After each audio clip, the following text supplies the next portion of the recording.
when my childhood friend Rachel Lewis was being bullied by the school thugs. To protect her, I was severely beaten and became a cripple who couldn't have children. The thug was sentenced to prison. Later, Rachel became a rising star on social media and streaming platforms. Unexpectedly, she publicly accused me of sexual harassment and controlling her personal freedom.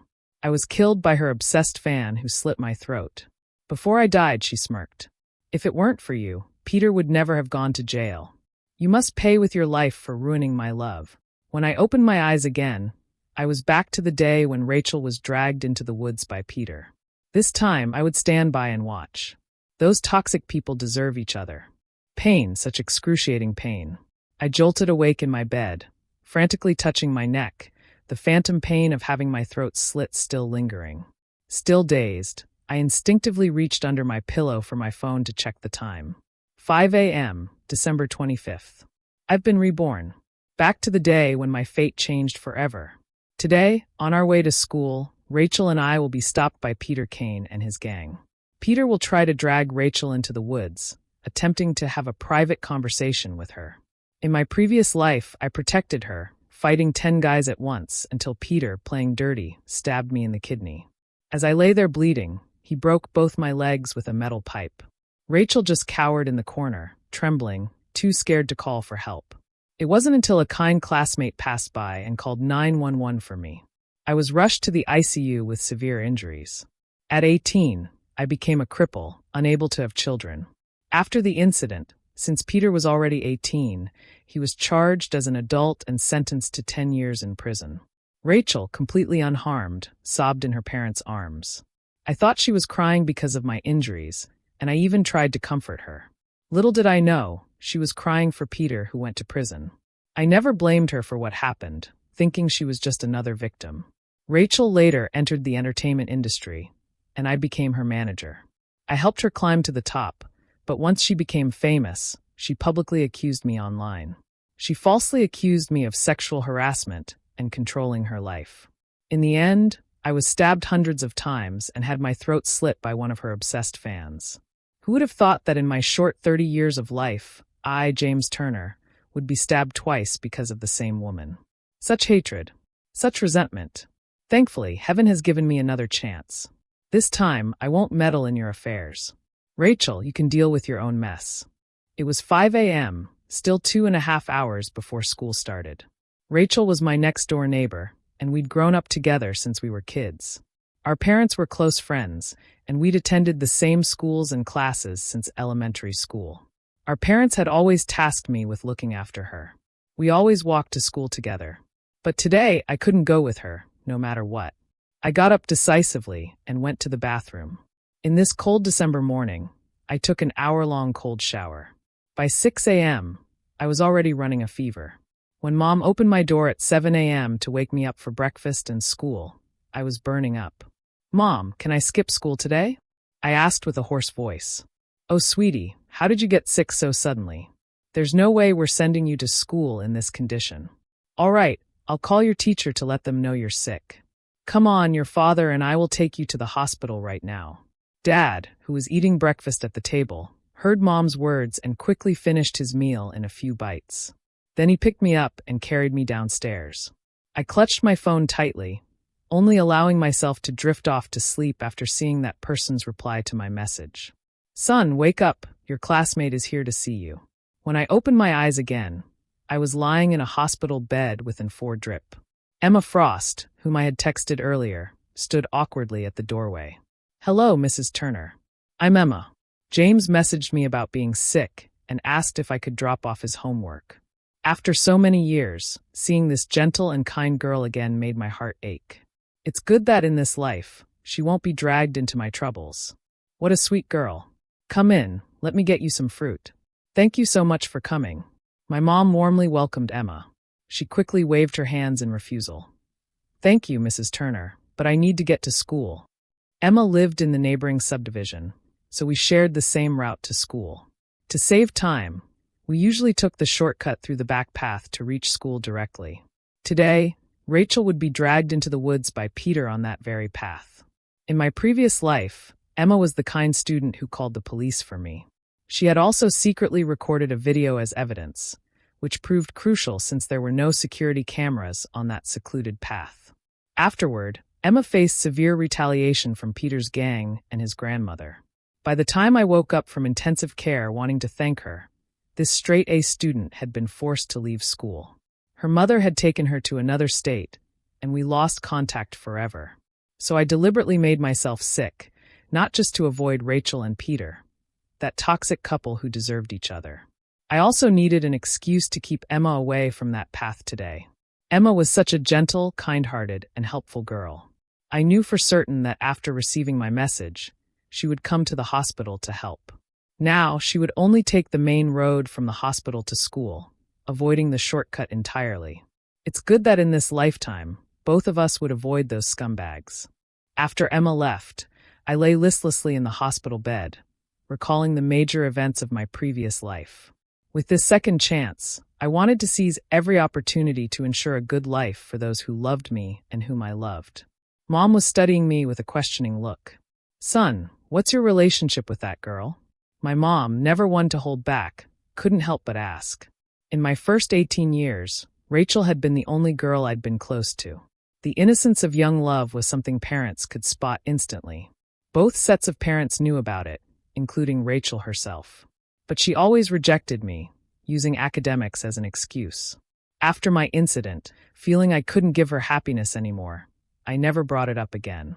Thinking being by her side was enough, I accompanied her since the start of her career, silently devoted.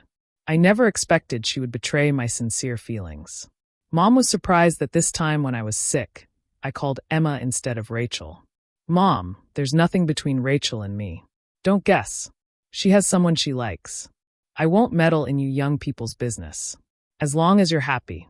Parents' love for their children is profound, selfless, and meticulous.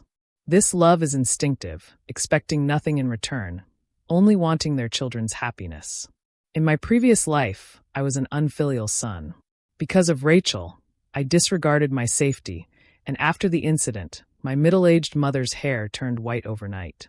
I was too foolish, sacrificing everything for love, only to be betrayed and left with nothing. After my death, my consciousness lingered for a while. I watched as my parents went to confront Rachel, only to be thrown out by security. Even after my death, her fans wouldn't leave me alone. They found my home, vandalized it with filth, forcing my parents to stay indoors. My father died of a heart attack from the stress, and my mother, having lost both husband and son, lost her will to live.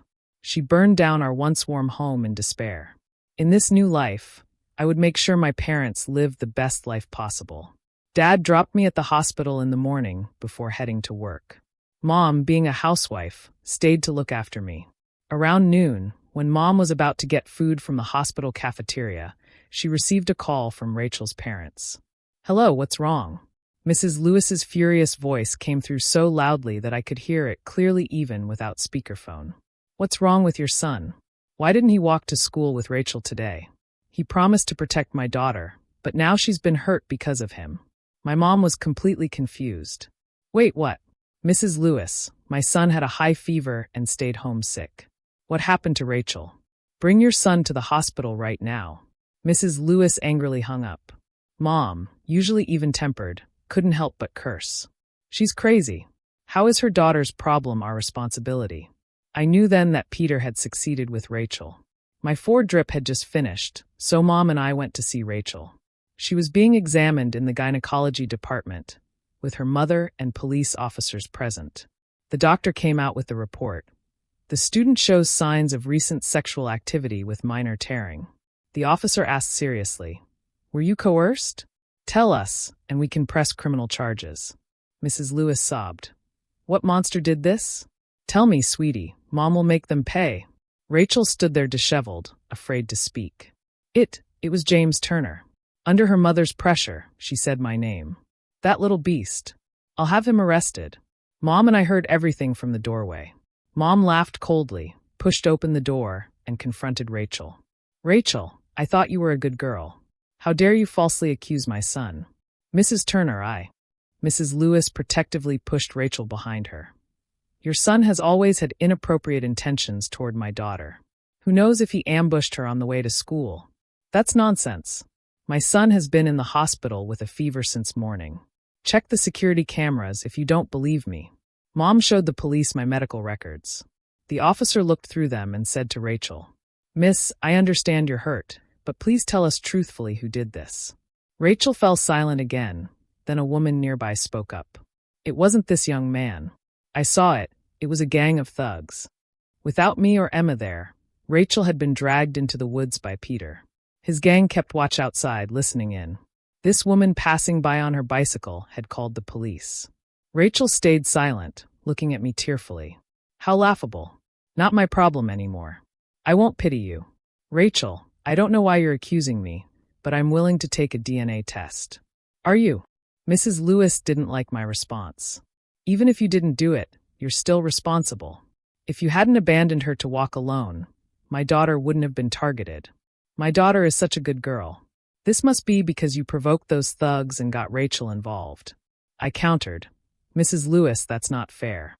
What am I to Rachel? Have you paid me to be her bodyguard? First, we're just neighbors. Second, there's no employment relationship between us. Why should I be responsible? Protecting your daughter isn't my obligation. If you're concerned about her safety, why don't you take her to school yourselves? That's your parental responsibility. Instead of causing trouble for me, why don't you have your daughter identify who actually did this? Mom angrily pulled me away. This is ridiculous. We treated them as friends, but they treated us like suckers. We're done with these people.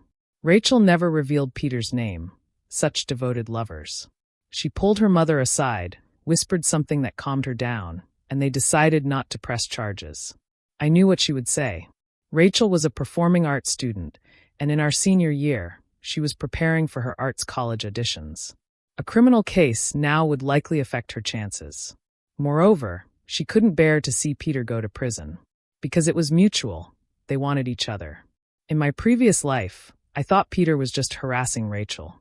He would often corner her at school. He'd strut into our classroom, bringing her bubble tea. He'd threaten any boy who got close to Rachel, claiming she was his girl. His gang had threatened me multiple times.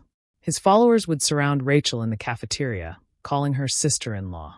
I thought she feared and despised him, never knowing she was deeply in love with him. Peter was infamous in our area. His father had been a notorious gang leader, eventually executed in a crime crackdown, with all their ill-gotten wealth confiscated. His mother ran off with a rich man, leaving only his grandmother to raise him. Like father, like son, the apple doesn't fall far from the tree. Peter inherited his father's worst traits. Since middle school, he'd ride a motorcycle, getting into fights with kids from other schools. In high school, he barely attended classes, spending his days in internet cafes and clubs. The school wanted to expel him, but his grandmother would come in, making scenes and threatening self-harm. The school, fearing trouble, felt helpless. I told Rachel we should report Peter's behavior to teachers and parents. We couldn't let a street thug ruin our crucial senior year. We had bright futures ahead, while people like him would rot in the gutter. But Rachel disagreed.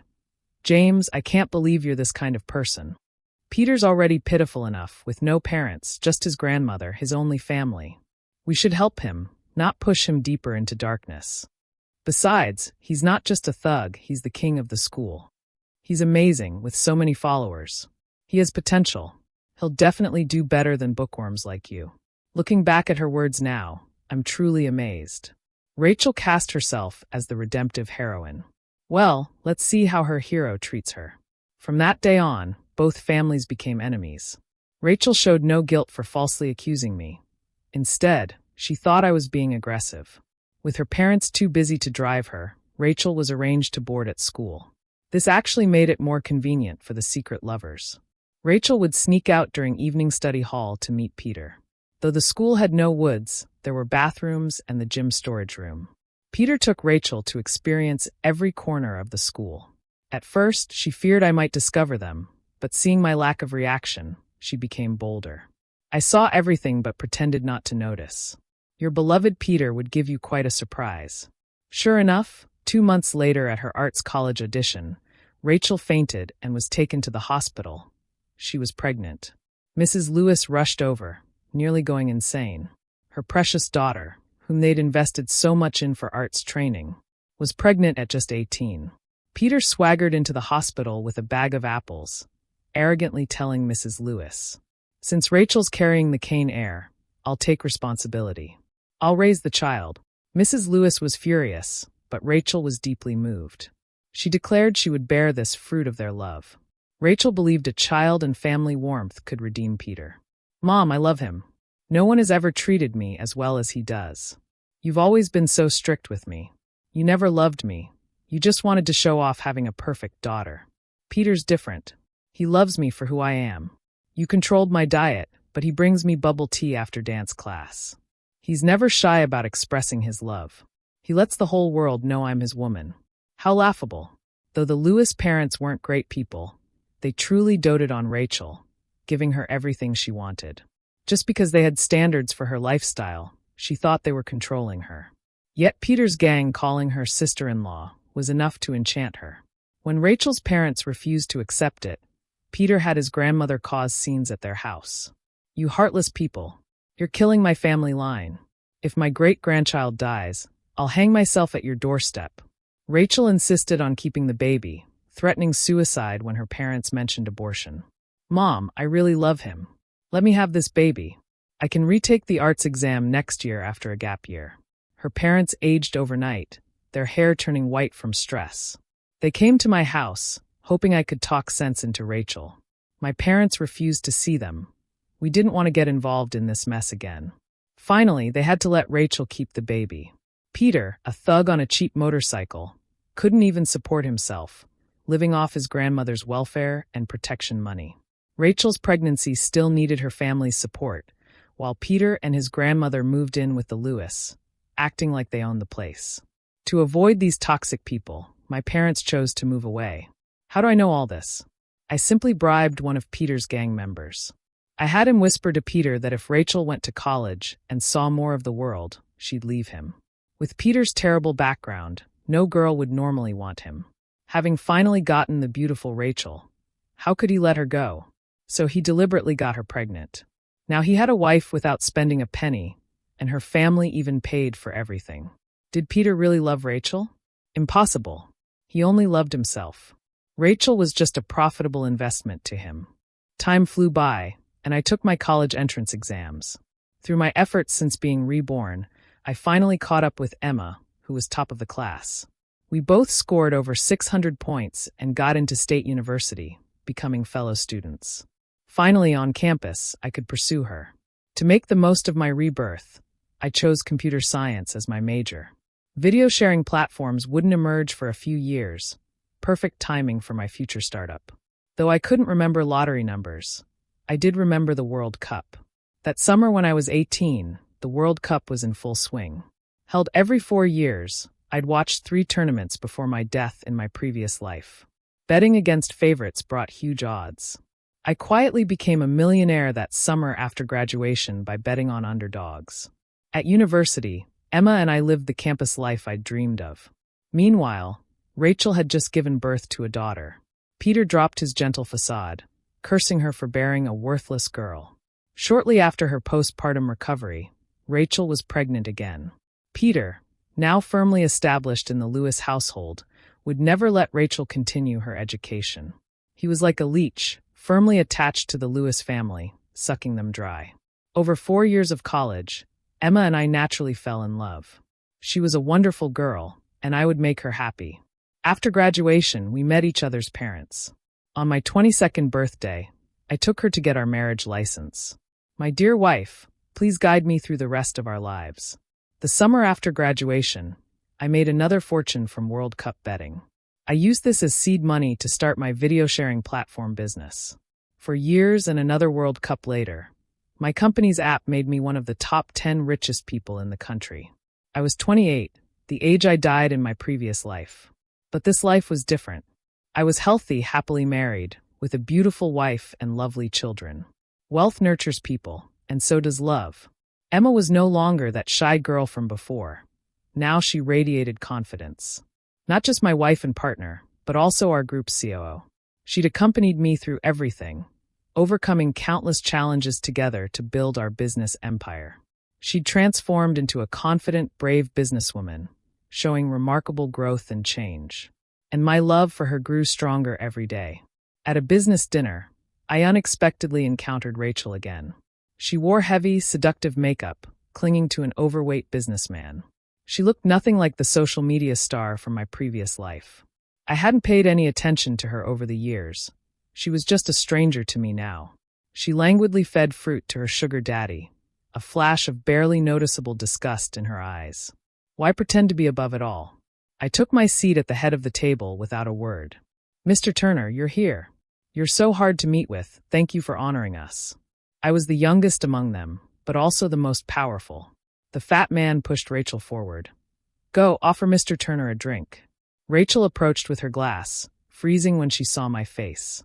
"James Turner?" she exclaimed in surprise. Annoyed, I turned to her sugar daddy. "If you're here seeking investment, you should know my rules. I hate when people try to curry favor by sending women to my table. If you want investment, present your project properly. Don't try these sleazy tactics." I left without acknowledging them. Rachel ran after me. "James, wait." She broke down crying, telling me about her difficult years. After giving birth to 3 daughters, Peter showed his true colors and began beating her. Having 3 children in quick succession, barely recovering between pregnancies, her health deteriorated, and she lost her former beauty. Peter, tired of her body, started chasing other women.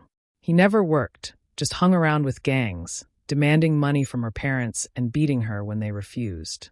He drained her parents' life savings, then set his eyes on selling their house. When Mr. Lewis argued with him, a drunk Peter stabbed him to death, earning another familiar 10-year sentence. With no father and no husband, Rachel remembered her dreams of stardom. But without proper training and worn down by life, major entertainment companies wouldn't touch her. She could only sign with a third-rate agency that claimed to train artists but actually recruited escorts for wealthy clients. "James, I thought about finding you, but you'd moved away." I sneered. "Why?" "I'm not interested in being your backup plan. I had no idea you'd become such a big CEO. I thought it was just someone with the same name." Rachel still couldn't see her position. "James, I know you liked me. Let's be together." "Huh, no thanks. I have a wife who's 1,000 times better than you. I'm not interested in someone like you. I don't need official status." "I do. By the way, just one question. What about your 3 children?" Rachel's face changed. "My mom will take care of them." I looked at her with contempt. "Rachel, you're neither a good daughter nor a good mother. You're just a selfish, delusional person." "James." She tried to grab me, but was pinned down by security guards who had rushed over. There was a loud thud. She seemed to hit her head. I waved dismissively. "Take her to the hospital, and make sure she doesn't try to scam us over this." I saw Rachel again in the men's restroom of my company. She had disguised herself to sneak in. When I turned and saw her, I jumped in shock.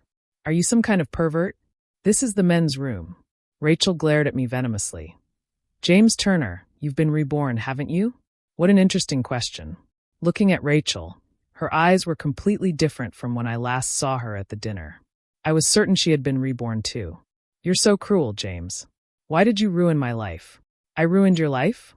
"Rachel, wasn't this all your own doing? I didn't stop you from pursuing your true love, didn't send your precious Peter to prison. Isn't that what you always wanted?" Rachel fell silent for a moment, then unbuttoned her collar, trying to seduce me. It made me sick. Damn, even more disgusting than those male employees who never flushed the toilet.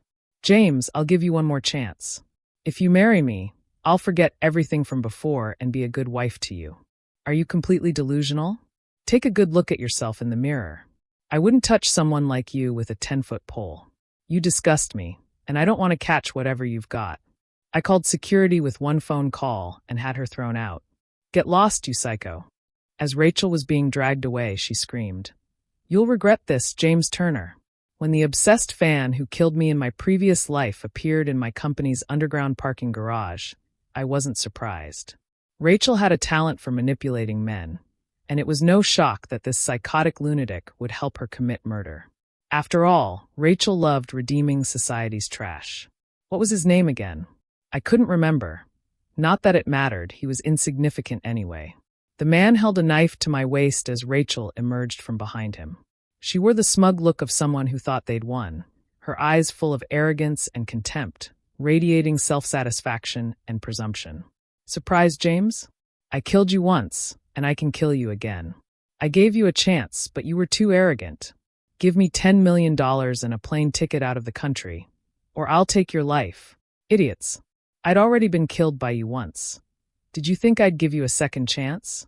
I hadn't planned to cause her trouble, content to watch from the sidelines, but now that she was reborn too, I couldn't leave such a threat unchecked, nor let my previous life's murder go unavenged.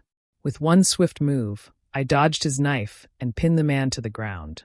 When Rachel tried to run, my hidden security team caught her.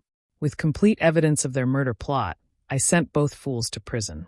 Rachel got 8 years for conspiracy to commit murder and extortion, while the man got 6 years for attempted murder. I'd done society a favor by removing these threats. I specifically arranged for this obsessed fan to share a cell with Peter. Both being Rachel's men, I'm sure they'd have plenty to talk about. When I got home, Emma was waiting with homemade chicken soup, taking my coat as I walked in. She knew about Rachel's trouble, but she trusted me completely, never doubting my love for her. Daddy, come upstairs and play games with me and Sis. My son poked his head down from upstairs when he heard me come home. In 6 years of marriage, Emma had given me a son and a daughter, both well-behaved, lovely children who excelled in school. My parents had retired early and were now traveling the world with Emma's mother, living more freely and joyfully than Emma and I. With my family happy and my loved ones by my side, I had no regrets in this life.